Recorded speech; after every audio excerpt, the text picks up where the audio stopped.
ధర్మం న్యూస్ కి స్వాగతం. స్వాతంత్రం వచ్చి మహాత్మా గాంధీ గారు ఏం చెప్పారంటే ఆడపిల్లలు అర్ధరాత్రి రోడ్డు మీద చెప్పారు. పరిస్థితి ఎలా అంటే ఇంట్లో ఉన్నా సరే బయటకు వచ్చి రేప్ చేసి చంపేస్తారు. ఇటువంటి దౌర్భాగ్య కారణం మెడికల్ కాలేజీలో అయితే బయట మన తెలుగు చాలా జరుగుతున్నాయి.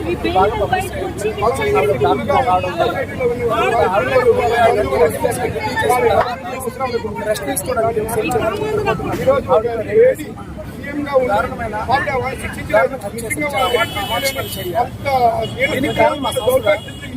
ఆ సంస్థ నడిపిస్తున్న ఆ పాలకులను రక్షిస్తున్న పోలీసులు ఈ వ్యవస్థ నడిపిస్తున్న మన రాజ్యాంగాన్ని దీన్ని మేధావులు కూలంకుషంగా చర్చించి కఠినమైన